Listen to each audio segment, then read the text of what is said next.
the previous video, I showed you guys how to draft the front and back panels of selvedge denim. In this video, I'm going to show you guys how to do the zipper fly, the fly facing, the pocket lining facing, the pocket lining, the front pockets, the back yoke, and the cinch or back buckle, whatever you want to call it. Let's get right into it. So the first thing you want to do is you want to grab your front panel and you're going to grab another sheet of paper. You're going to outline your front. So don't mind this, I kind of just messed up, but this is what you want. And depending on the zipper that you have, like I don't remember the sizes for these, but this one's larger than this one. But for this one, I'm gonna use this one. So you're basically gonna take your zipper and however big it is, kind of gonna mark. I'm gonna go a little bit past, and then you're gonna see how wide the zipper is. You're gonna give it some space. I like to give it about 1 inch. We're gonna curve it. That's kind of what you have right here, but it looks a little uneven. So when I come up here, I'm gonna go closer and make sure it's even all around.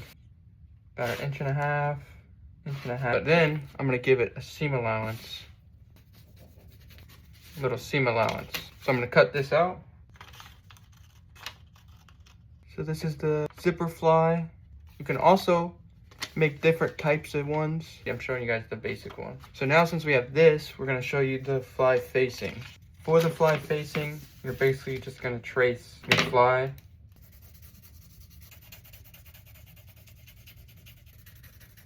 So how I just traced it, you can do it that way. The only thing you really want to make sure is when you fold these together, your fly facing will be like this. You want it to be the end to be at the tip right here. It doesn't have to be perfect right now. We're gonna cut it out, we're gonna fold it, and we're gonna mash the corners and cut it then. But you also don't wanna have too little space. On these corners, you also want a little space for seam allowance.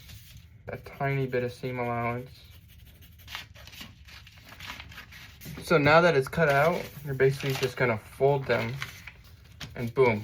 So it's not perfect, that's kind of what you want. So now is what you're gonna cut off the excess.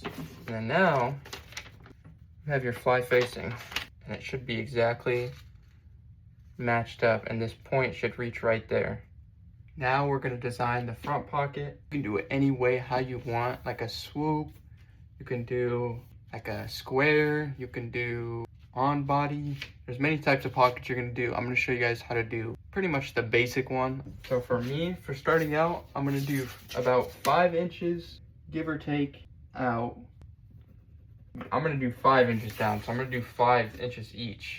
It's probably hard to see, but I have a point right here and a point right here. And now you can do it any way you want. So this is kind of how I want my pocket. And then now we're gonna add half a seam allowance inside because we're gonna be sewing them together with the pocket bags, and it's gonna take up that space. So then you draw that 1/2 inch on the inside. So now we would be done and we would cut this top piece out. But first we're gonna trace our panel so we can work on the pocket bag facing and the pocket lining.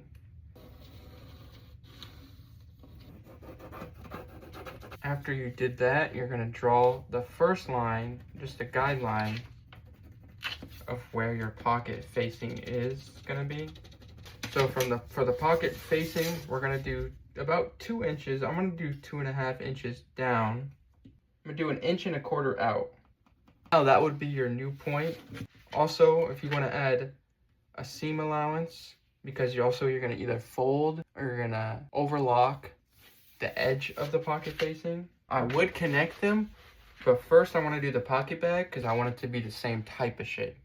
So again, for the pocket bag, you're gonna trace. You're gonna take your inch from here and you're gonna go the same on you did as the denim backing. So I did 1.25 inches. Same with this side, did 2 inches. From the top line, I'm gonna cut the top line out. I'm gonna draw to where this should be. Do the same thing with this. So this is gonna be the pocket facing, but like I said, I'm gonna add that. A bit of 1 inch, so when I fold it, and then you're gonna cut this out. So now that you have your lining, you want it to be from when this folds in super close, so it's never exposing. And then here you can do a type of swoop or something. And that's kind of what I'm gonna do. So that's kind of how mine's gonna look. Sometimes you gotta be careful because it gets really pointy down here, and I'll explain it. Also, you're gonna cut on the fold of this. When the time comes, when you cut this on the fold, you don't want to cut both panels with this. Only one panel you want to cut with this.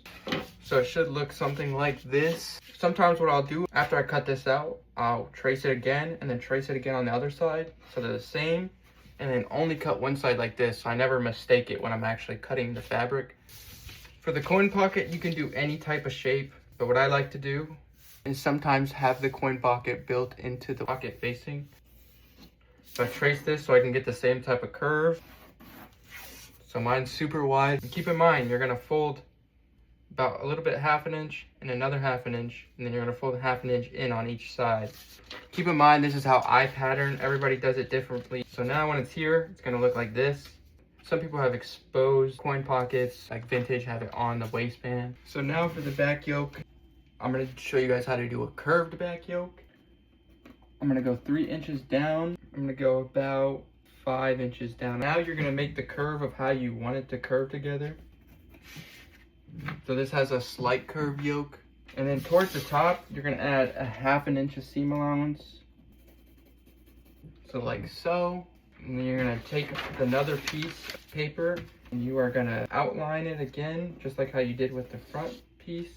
And you're gonna mark that first point that you made, just like that. And now from this point, we're gonna give this an inch of a seam allowance. So from that point, an inch, and from this point, an inch. Usually you can just connect them, but since it's a curved yoke, you're gonna cut the piece out, you're gonna cut it from the top. I like to trace the same curve onto this. And when you fold these together, when you're sewing, some of the space is gonna get lost, so I like to add outside and the inside like a 1/2 inch seam allowance. So now this is your curved yoke, and you can cut that out. The last thing I want to show you is how to make a back cinch or a back buckle. So in this bag, I have many types of buckles, like large, kind of smaller ones. My favorite buckle that I've been using, which are really small, so I have to make really small cinches with it.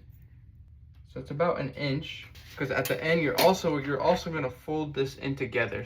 It's gonna be bulky, so when it's trying to wrap around this, a lot of extra space. So it's almost gonna be like 1/2 inch. I'm gonna go in the middle and I'm gonna do about 7.5. I'm gonna do 8 inches. I typically do about 3 inches, but I'm gonna do 4 this time. We're just doing a squared cinch. Literally it, you're just gonna connect. That's your cinch right there. You can play around with it too, make different shapes. Once you're done, you're basically folding these in. But thank you guys for watching. That's how I draft my pair of Selvedge jeans. Disclaimer again, I learned by myself, no fashion school, just online and books. So I'm not the greatest whatsoever, but I can give it the easiest way on how I learned how to do it. If you guys have any questions, again, leave them in the comment section. But yeah, thank you guys for watching, and I'll see you guys later.